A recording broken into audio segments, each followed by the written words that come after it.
vendo a manifestação do Senhor. Isso é muito, muito precioso. Amém? Nós vamos agora então passar a palavra ao pastor Jasson. Pastor Jasson, pastor muito conhecido de nossa igreja, pastor na nossa região de Bauru, muito conhecido de todos nós. E o nosso pastor convidou para que estivesse aqui nesta manhã trazendo o recado do Senhor para os nossos corações. E o pastor vai falar sobre a mente de Cristo.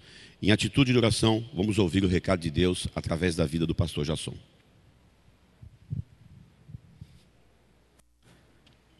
Bom dia, irmãos.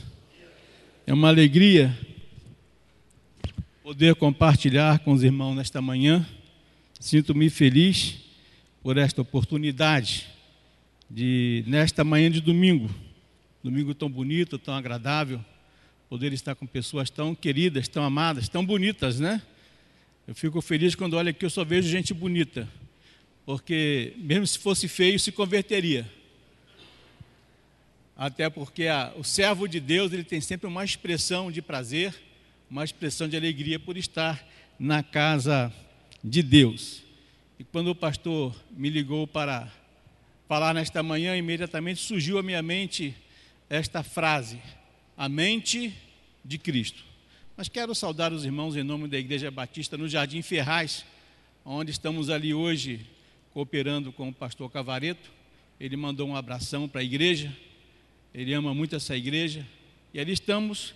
Me deram ali o título de pastor adjunto. Eu queria ficar sentado no banco, passar um tempo ouvindo. A gente já está há quase 32 anos no ministério, sempre pregando, sempre falando, às vezes é bom ouvir. E eu fui ali cooperar com ele, uma igreja que surgiu no nosso coração há anos atrás, quando assumimos ali um trabalho, e ali o colocamos como pastor auxiliar da Igreja do Redentor, e organizamos aquela igreja, e foi a igreja que Deus tocou meu coração para pedir minha carta com a minha família, assim que deixamos o ministério na Igreja do Redentor. E ali estamos trabalhando, oferecendo ali a Deus o nosso melhor. E desejo que nesta manhã, que a palavra de Deus fale profundamente ao seu coração, pois primeiro falou profundamente ao meu coração. E a mente de Cristo pode parecer para nós uma utopia, pode parecer para nós uma coisa impossível. O apóstolo Paulo, quando escreve à igreja em Corinto, ele termina esse capítulo 2 com essa expressão: nós precisamos entender que a mente de Cristo é uma realidade a qual nós devemos perseguir, principalmente nos dias de hoje.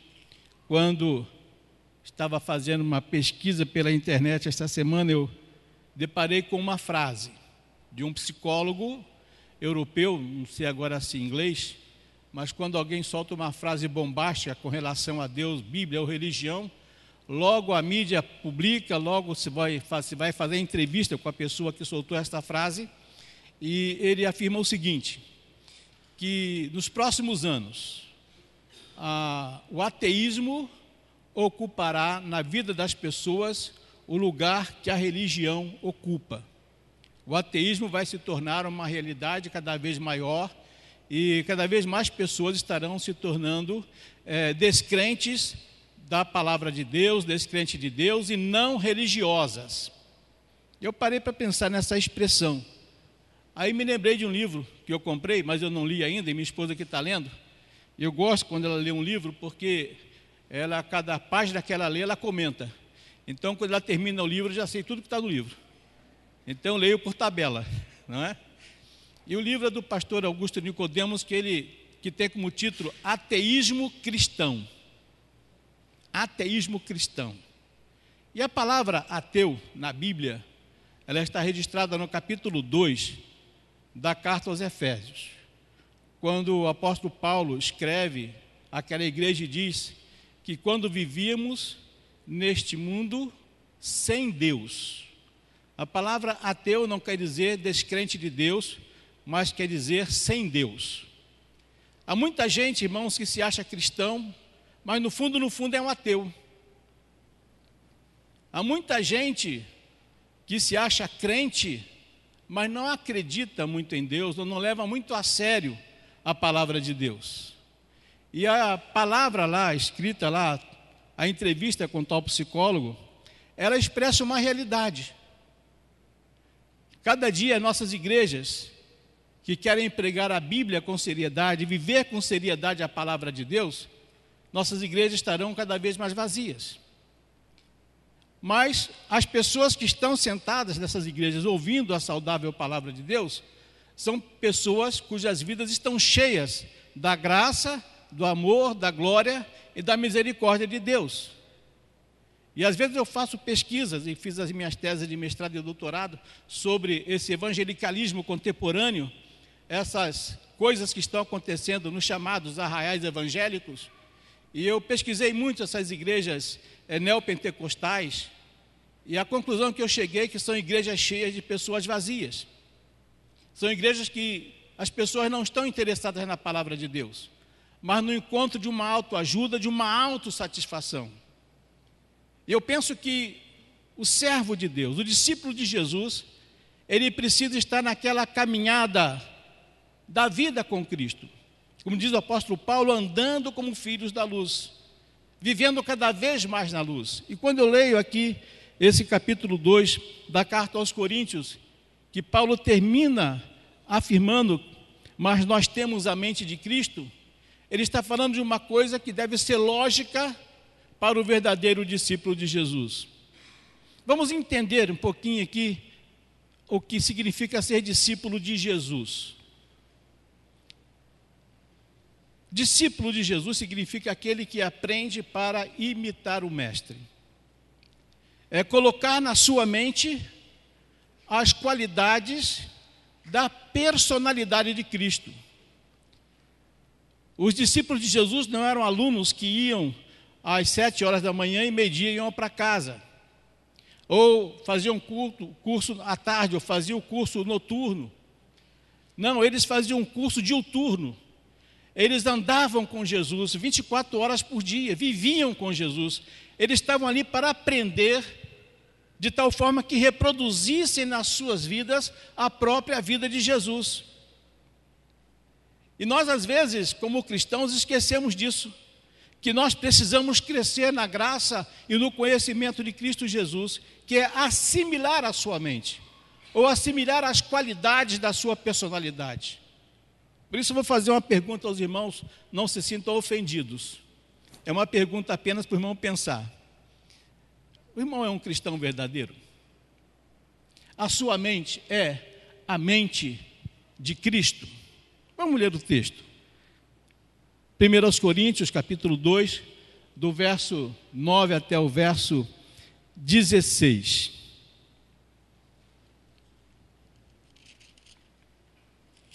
Primeiros Coríntios 2, do 9 até o 16.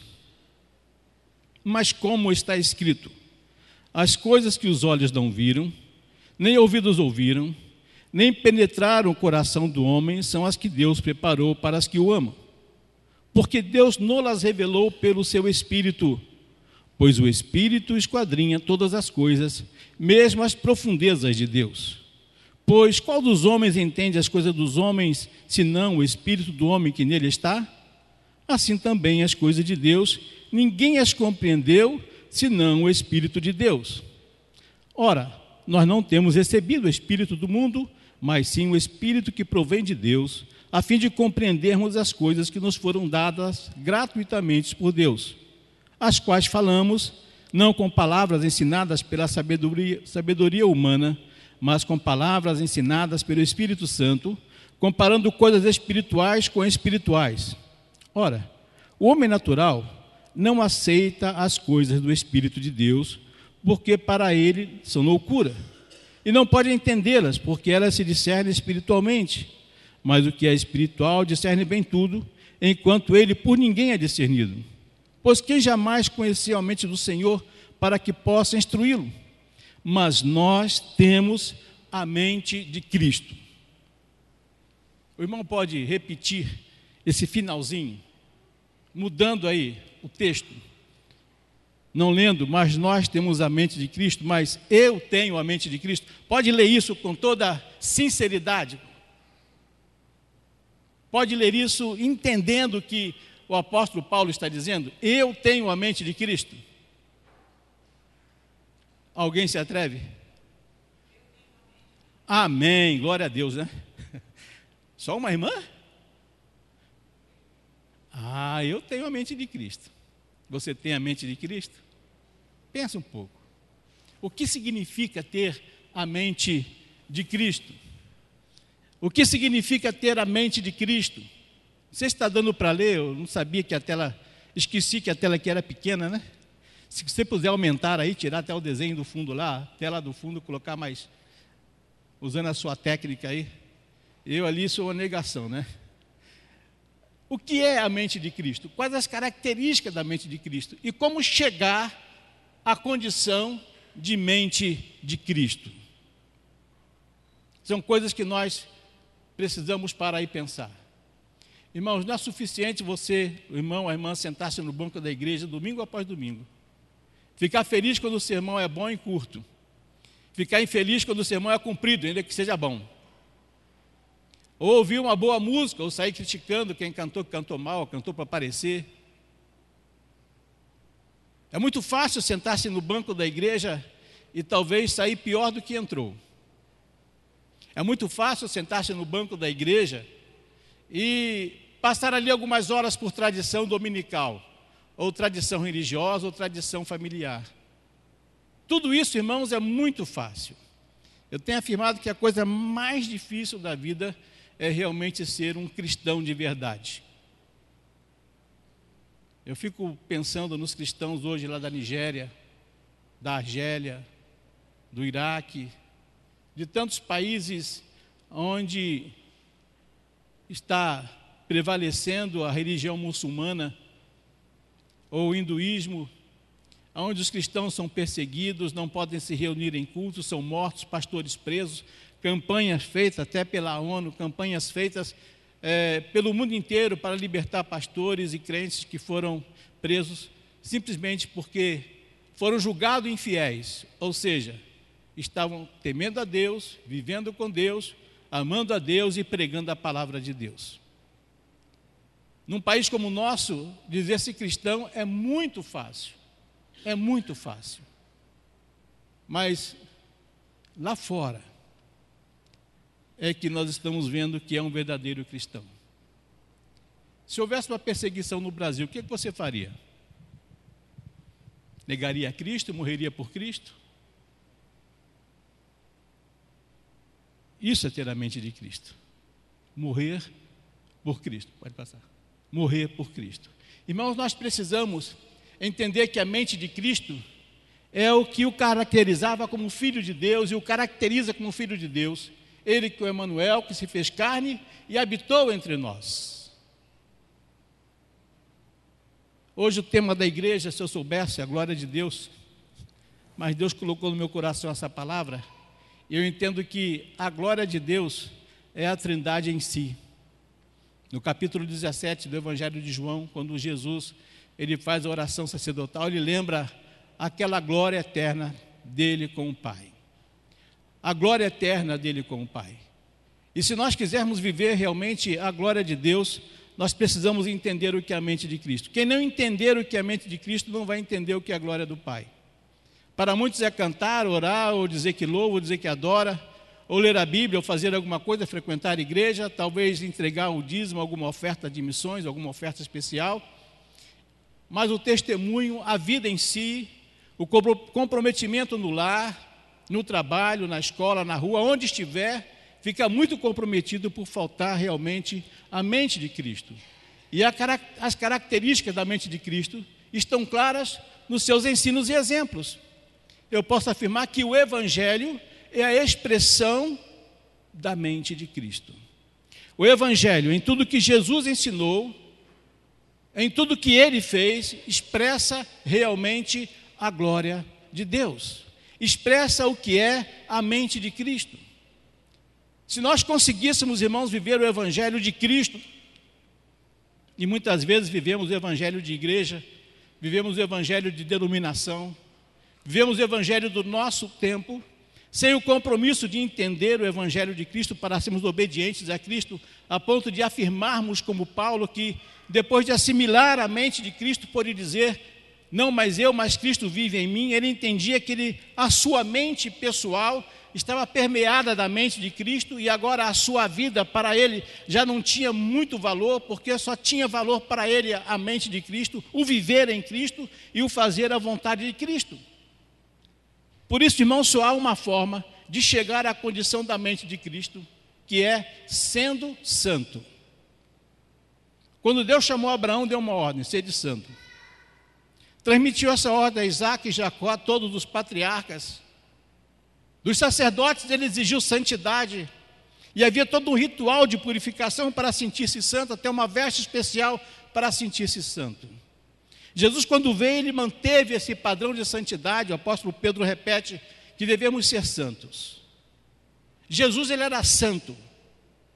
Não porque ele era divino, mas ele assumiu a forma de homem. E João 14 diz que ele, mesmo sendo Deus, ele fez-se carne e ele habitou entre nós. E na carne ele experimentou a santidade humana, que foi viver em completa e total obediência ao Pai. E a primeira característica da personalidade de Cristo, Paulo destaca no capítulo 5, verso 22 de Gálatas, que é amor. Amor. Amor. Então o amor, os irmãos estão lendo ali, é a característica central de Deus e deve tornar-se a característica central dos discípulos de Jesus. Irmãos, como é difícil amar. Não é gostar de alguém. Eu gosto do Misael porque ele canta, toca com a maravilha. Eu gosto do meu Beneca porque é meu amigo. Posso de vez em quando, não tem feito isso, né? E lá na chácara dele tem uma piscina lá, a gente pode banhar, então eu gosto dele. Esse amor filéu, que a Bíblia fala, o lado grego, né? Aquele amor que existe uma razão para existir. Existe uma razão para existir. Eu conheço, me ajuda, é bom, nunca me fez mal, então eu gosto. Mas aquele amor único, verdadeiro, que não precisa de uma razão para existir. Ele existe porque ele é eterno. Ele existe porque ele é divino. Ele existe porque ele é a expressão da razão de ser do relacionamento de Deus com o homem, deve ser a razão de ser do nosso relacionamento com Deus, do nosso relacionamento com o próximo e do relacionamento da igreja como um todo. A nossa mente precisa, se quiser ser a semelhança da mente de Cristo, estar permeada do amor de Deus. E eu posso dizer, irmão, como pastor, que o que mais falta em nossas igrejas é esse verdadeiro amor. É olhar o outro, o irmão, como um igual, não como um diferente. Uma ocasião, quando adolescente, nós tínhamos um quarteto e cantávamos toda manhã, todo domingo de manhã, 7 horas da manhã, nós cantávamos lá no presídio da famosa Rua Frei Caneca, no Rio de Janeiro.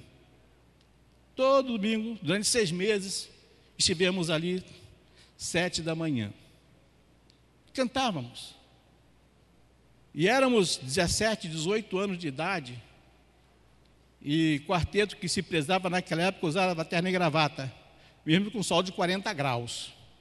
Lá naquele presídio estávamos nós, cantando.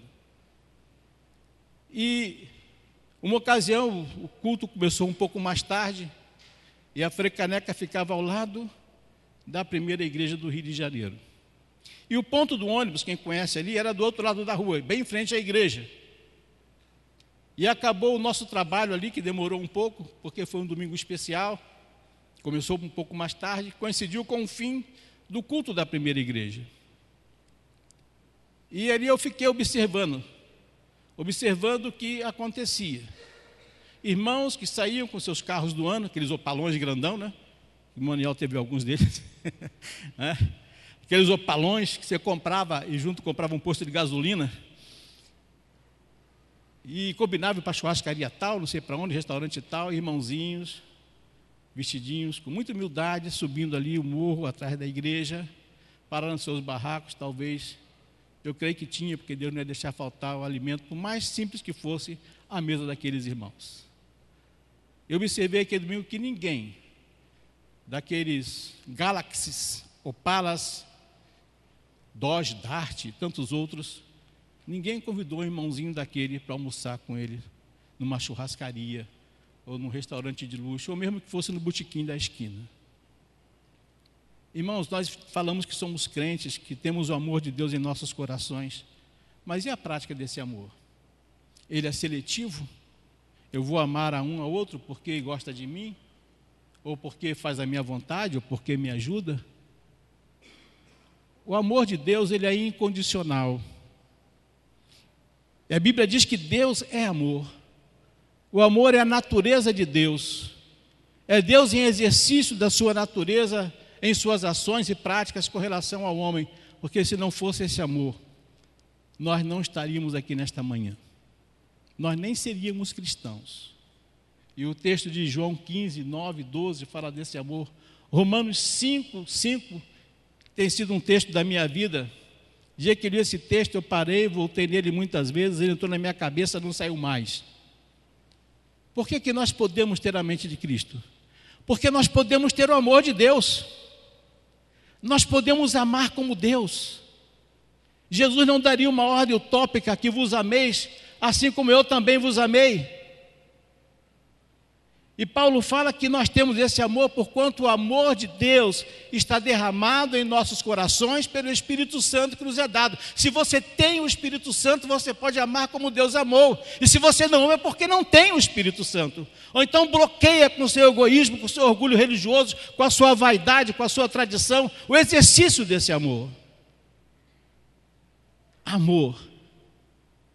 E é o amor que gera todas as outras qualidades da personalidade de Cristo, que vai gerar todas as outras qualidades da personalidade do cristão.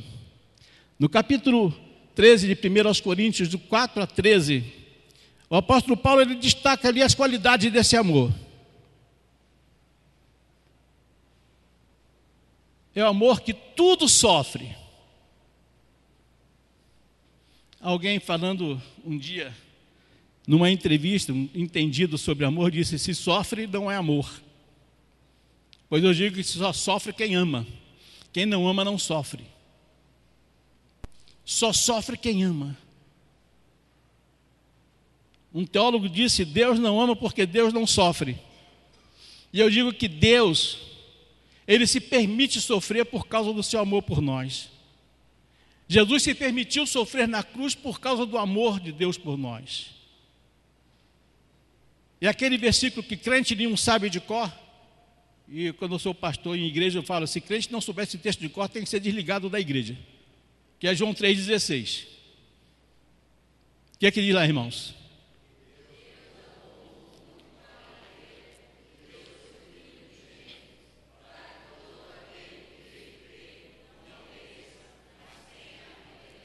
Deus amou de uma tal maneira. Que maneira? Muita gente não para pensar na maneira pela qual Deus nos amou. E a maneira que Ele nos amou foi o amor que sofre. E sofreu lá na cruz por nós, na pessoa de Jesus Cristo. É o amor que se doa. É o amor que se dá. É o amor que busca que não busca o seu próprio interesse. E às vezes nós vemos pessoas na igreja buscando o próprio interesse. Eu não quero, eu não acho, eu não penso. Colocam o eu sempre acima de tudo e deixa Deus lá no cantinho da consciência, no cantinho da mente. Ou se é que Deus está lá. Vamos ver a segunda característica da mente de Cristo. Obediência. O amor leva à obediência. Se o filho ama o pai, ele será obediente. Se você ama a Deus, você será obediente. Diz a Bíblia que, embora sendo filho, aprendeu a obediência por meio das coisas que sofreu. Porque muitas vezes, para obedecer, nós precisamos sofrer.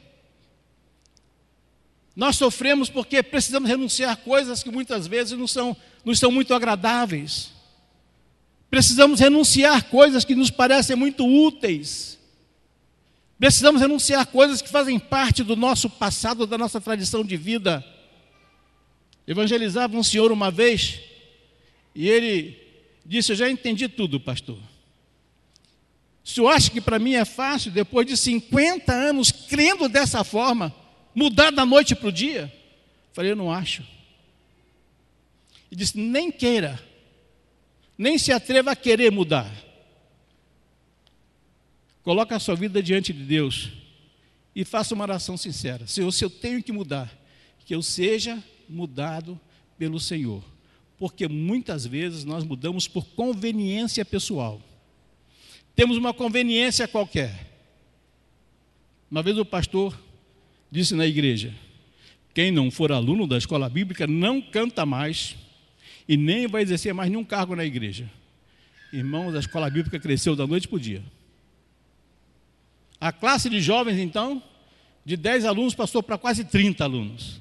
Tivemos que dividir a classe em duas. Outra ocasião o pastor disse: quem não é dizimista não canta mais na frente. E se fizer alguma proposta na Assembleia da Igreja, eu vou não aceitar a proposta, porque não está em condições morais de fazer proposta alguma.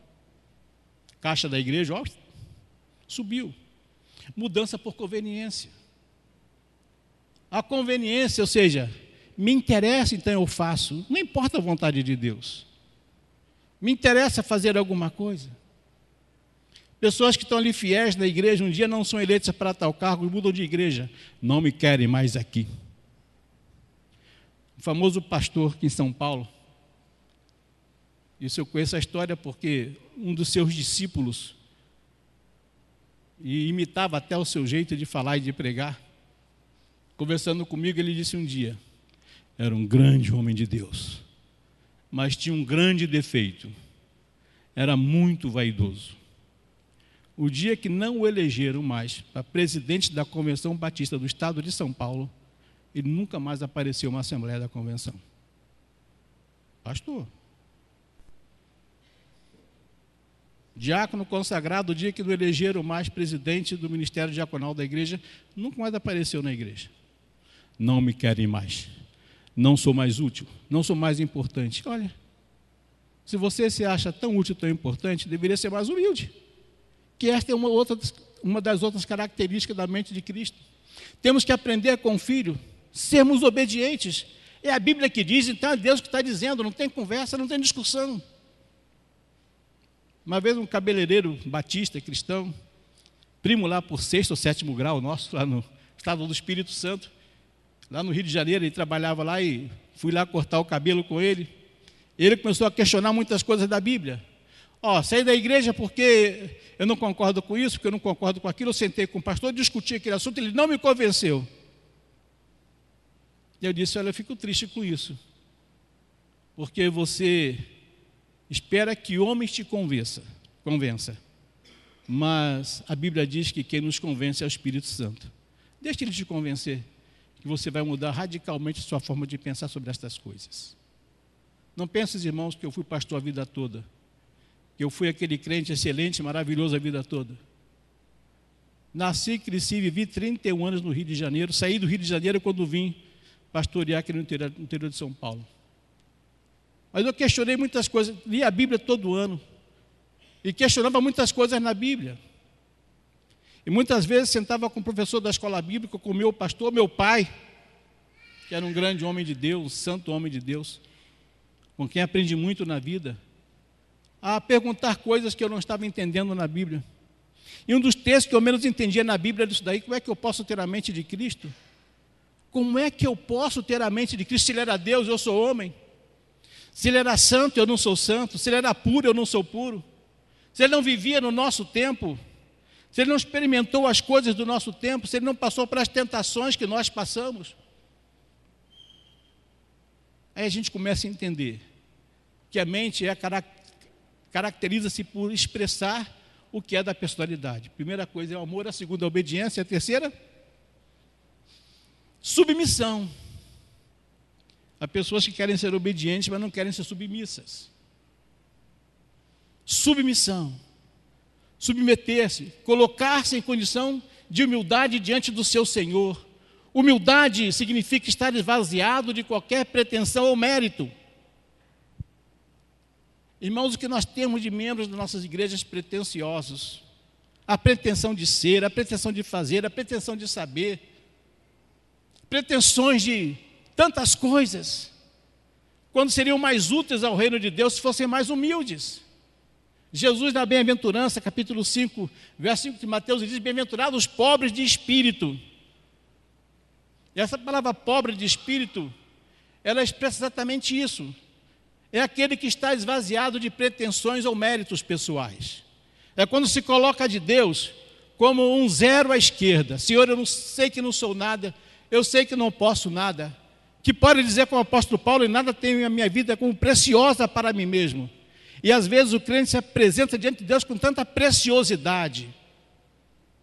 O pastor Darcy Duzilek, no sermão na Convenção Batista Brasileira em Brasília, no sermão oficial, ele disse uma frase que eu gravei, escrevi na minha Bíblia, não esqueci mais.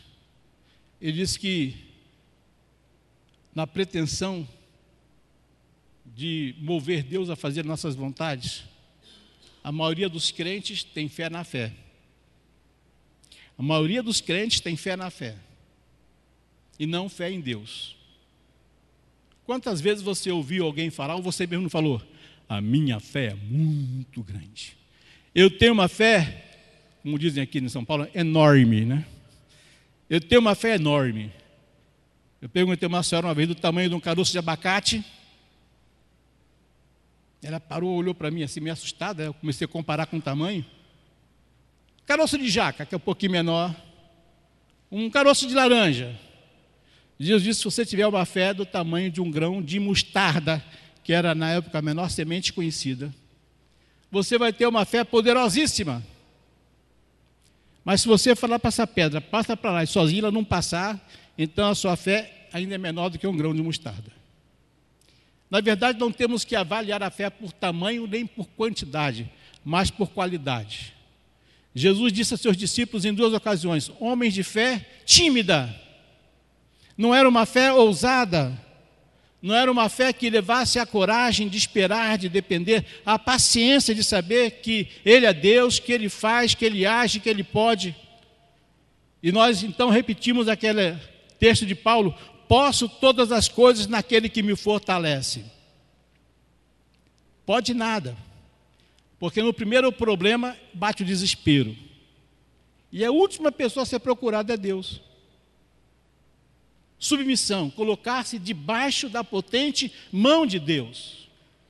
E Filipenses 2:3, Paulo fala: não façais nada por rivalidade, nem por orgulho, mas com humildade, e assim cada um considere os outros superiores a si mesmo.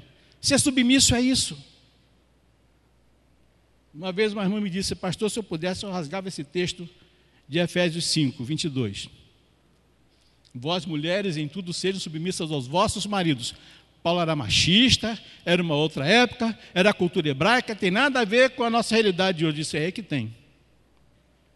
Porque a palavra submissão aí não quer dizer subserviência. Significa humildade. Significa aquele que ama a ponto de submeter-se. A ponto de ser submisso, de ser submissa. E se nós amamos, somos obedientes, somos submissos à vontade de Deus. Isso é a mente de Cristo. Ser submisso. Para ser obediente, a Bíblia fala que Cristo foi tão obediente que chegou a experimentar por obediência a morte de cruz, que era a morte mais cruel da época. Vamos ver a próxima qualidade. Bondade. Existiu no mundo alguém mais bondoso do que Deus? Do que Jesus Cristo? Você é uma pessoa bondosa? Você é uma pessoa bondosa? Um dia cheguei num certo lugar, os crentes estavam assistindo aquelas lutas MMA, nem sei falar desses nomes, MMA. Hã? A irmã está por dentro, UFC, né? UFC, MMA, essas lutas. E ficam torcendo, tomara que derruba, tomara que mata. nossos adolescentes jovens com os joguinhos de PlayStation, não é isso? É isso mesmo, PlayStation? Esses nomes aí arábicos, não sei falar direito. Essas de guerra, de morte. Eu fui numa casa terça-feira, estou trabalhando com 2 jovens drogados, peço que orem por ele, Cleiton e Cleison. Cleiton e Kleberson. Tentando ganhá-los para Cristo, acabando, a mãe se converteu, foi batizada no final do ano agora. E ele tem 2 filhinhos. E ele não estava em casa esse dia, só os filhinhos. E a mãe, mais uma parente. E o filhinho estava jogando aquele jogo, esse jogo de guerra. E o outro dizia, passa fogo nele, mata, mata mesmo, tira sangue dele.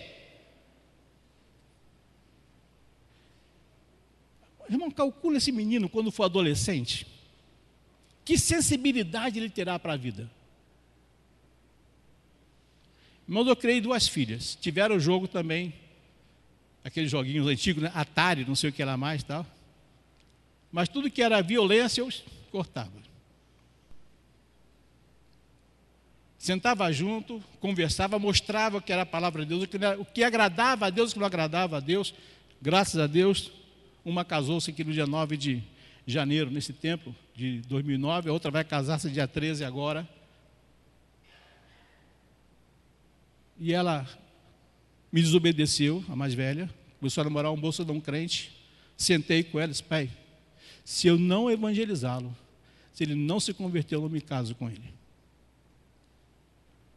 E hoje de manhã ela disse, pai, o que é uma pessoa convertida? Né? Ano passado fomos no aniversário de um parente, e a conduta do fulano foi uma. Depois que ele entregou a vida a Cristo, ele já não sentiu-se mais bem naquele meio. Irmãos, isso é a mente de Cristo. Jesus disse que o mundo nos aborrece. A violência deve nos aborrecer. As drogas devem nos aborrecer. Essas práticas que a sociedade está assumindo como normais devem nos aborrecer, nos causar constrangimento. Não é nosso ambiente. A mente de Cristo é de santidade, é de pureza. E quando o apóstolo Paulo destaca lá as qualidades do fruto do Espírito, ele coloca amor, paz, longanimidade, bondade. Irmãos, nós somos feras. Primeira vez que eu entrei numa delegacia, não fui preso, né? Não fui preso. Fui lá para apresentar uma queixa de alguém que havia me ameaçado. Eu tinha 16 anos de idade. Fui na companhia do meu pai. E lá tinha um quadro de procurados. Perguntei, pai, isso é gente ou é bicho? Eu tomei um choque com aquelas fotografias ali. Isso é gente ou é bicho? A expressão demoníaca no rosto de cada um. De violência, de ódio, de morte. Não havia bondade naqueles semblantes. O crente deve ter um semblante de bondade. A mente de Cristo gera em nós um semblante diferente. Pega um retrato de uma pessoa não convertida e depois de uma convertida em Jesus Cristo, compara para você ver a mudança que existiu, que passou a existir na vida dele.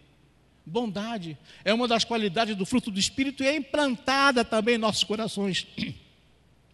A presença do Espírito Santo em nós nos ajuda a assimilar a personalidade de Cristo. Por isso podemos ter a mente de Cristo. Vamos ver a próxima qualidade. Benignidade. Tem a ver com misericórdia, com aquela atitude de ação paciente, longânima, aquele que não retribui mal por mal, mas sempre está disposto a fazer o bem, mesmo que isto lhe custe a própria vida. Foi o que Jesus fez por nós. Para cumprir e ser obediente até o fim em tudo que era o plano de Deus para a sua vida, ele foi obediente, e mesmo que isso tivesse lhe custado a própria vida, ele foi até o fim. A história da igreja está permeada de pessoas que mostraram essa qualidade de misericórdia na vida, foram até o fim.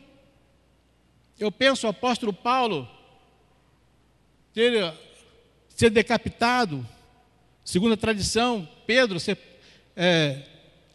crucificado de cabeça para baixo, o primeiro Tiago, pastor de Jerusalém, foi decapitado. Segundo a história, todos os verdadeiros discípulos de Jesus sofreram morreram. Os primeiros cristãos passaram por tantas perseguições, mas não cediam, não afirmavam, não negavam, aliás, não negavam que Jesus era o seu Senhor e Mestre.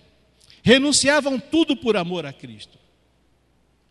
Benignidade. Isso leva a outra palavra, mansidão.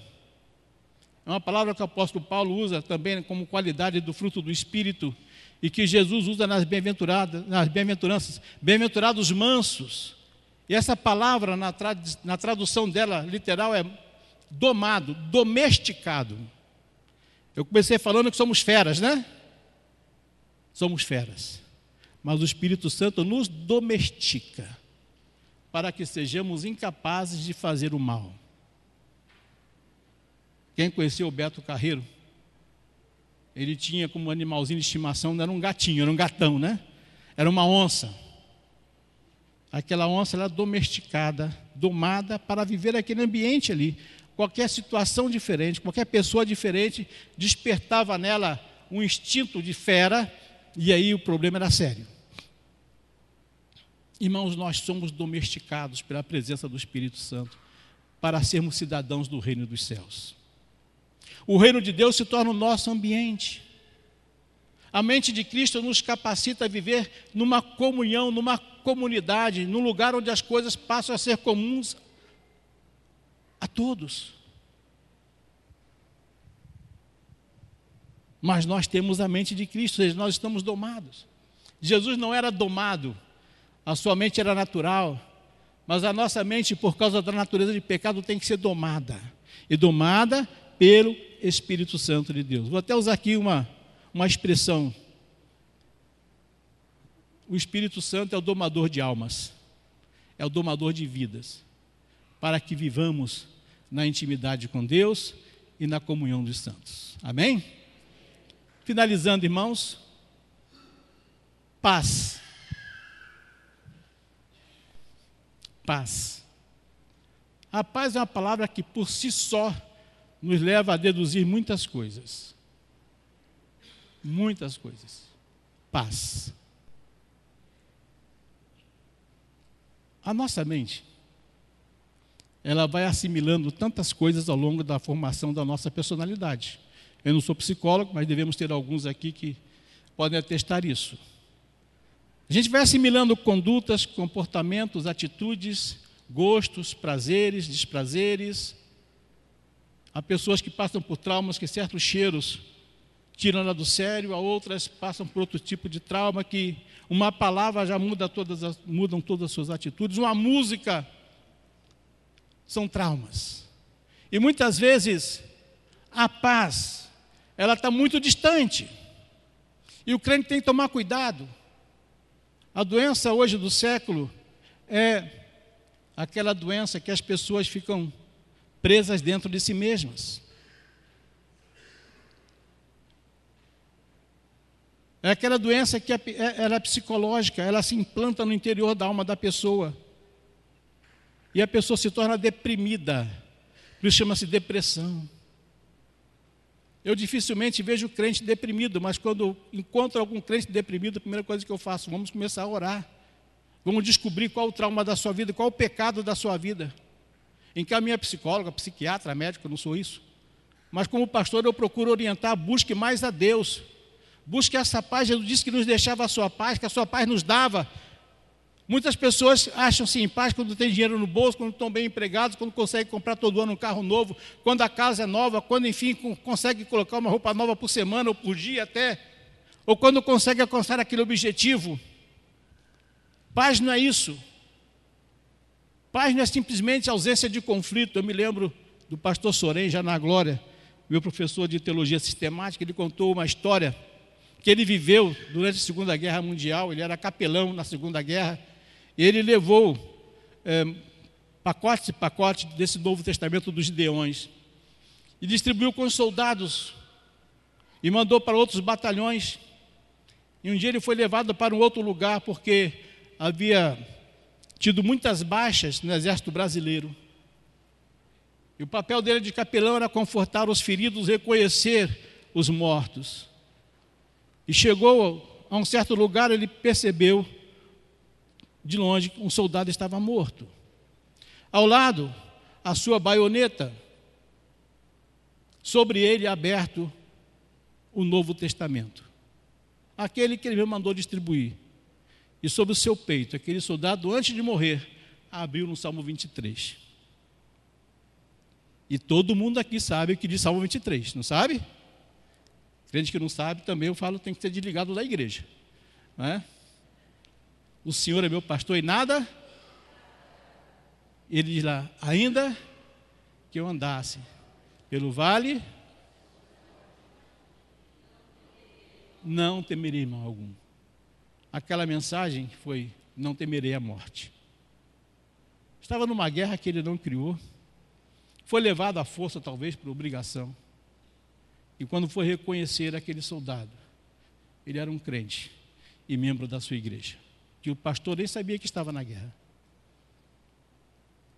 Mesmo na guerra, na morte, ele estava em paz com Deus. Paz é isso. Você está desempregado? Não perca a sua paz. Se está enfermo, uma enfermidade daquelas fatais, não perca a sua paz. Está faltando dinheiro? Não perca a paz. Está com um problema na vida, na família? Não perca a paz. A paz é a ausência de esperança. E só a esperança promove paz na alma. Porque é a certeza de fé em saber que o Senhor proverá. Irmãos, quando eu cito esse texto, eu lembro de Abraão. Eu fico pensando como estava a mente de Abraão caminhando lá para o monte. E o filho pergunta, pai, temos aqui a lenha, temos aqui a água, temos aqui o fogo e o cordeiro. Algum pai meio grosseiro diz, o cordeiro é você. Outro pai mentiria, o cordeiro, eu sei lá, não sei. Vamos lá. Deus mandou. E na hora, quem sabe? Mas Abraão simplesmente disse, o cordeiro, o Senhor proverá. Mas essa experiência me acompanha porque a gente experimenta na vida o prover de Deus. A paz é a ausência da mente de Cristo. Jesus caminhou, levou a nossa cruz, sofreu açoite, padeceu, como disse um pregador, padeceu horrores, mas não perdeu a sua paz.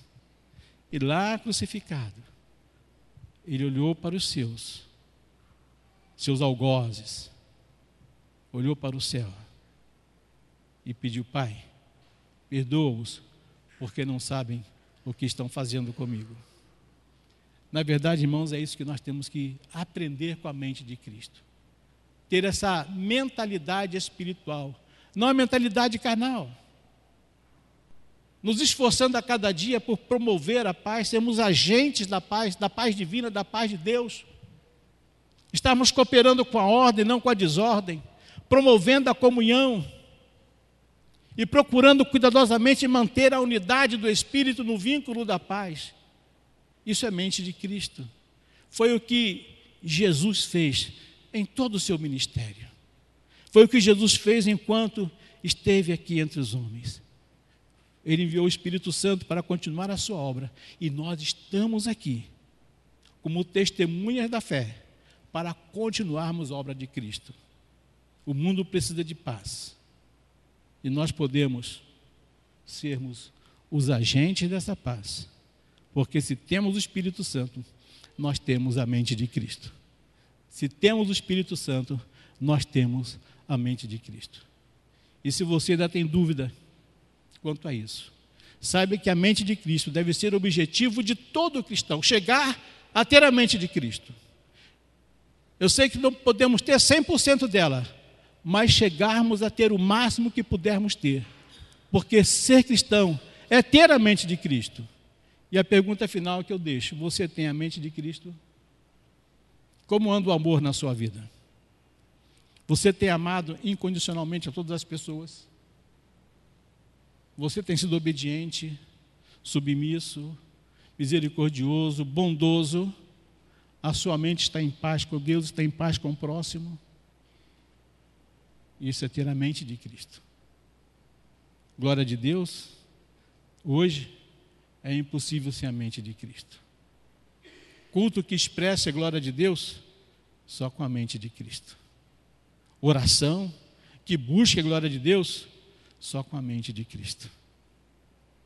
A glória de Deus, eu afirmei que é a Trindade em si, mas da qual nós somos revestidos com a presença do Espírito Santo para termos a mente de Cristo. Irmão, esforce-se. Seja o seu próprio juiz. Não seja juiz dos outros. Seja o seu juiz. Julgue-se a si mesmo. Porque você vai julgar a qualidade do seu amor, a qualidade da sua obediência, da sua dependência, da submissão. Você vai julgar a qualidade do seu interior. Entenda isso. A mente em paz é o resultado de estar em obediência, de ser submisso e de ter a mente de Cristo. Amém? Vamos orar? Ó Deus, é bom sentir a Tua presença, estar diante de Ti e saber que o Senhor está aqui conosco. E este culto, ó Pai, que é dedicado a Ti, onde Te louvamos e adoramos. E lemos a Tua palavra, que revelava ao Pai e revela a Tua glória lá no passado. E a Tua palavra que revela a Tua glória hoje através da vida da Tua igreja e da vida pessoal de cada um dos seus membros. Ó Deus, que esta glória se reflita em nós, como aquela glória que Cristo tinha contigo antes de vir a este mundo. E agora que nós neste mundo vivamos esta glória, reproduzindo em nossas vidas cada qualidade da mente de Cristo, para que haja amor, comunhão, e a igreja de Jesus Cristo seja realmente a expressão maior do Teu reino aqui na terra. Que os cidadãos do Teu reino, que compõem a vida da igreja, possam a cada dia espelhar-se no Rei e viver na dependência do Teu Espírito. Fica conosco com as demais atividades desta manhã. E muito obrigado, ó Pai. E oramos em nome de Jesus. Amém, Senhor. Eu não sei se exagerei na hora. Eu costumo pregar e não olho o relógio, né? Porque eu entendo que o recado tem que ser dado completo. Se eu cortar no tempo, tem que voltar outra vez, né?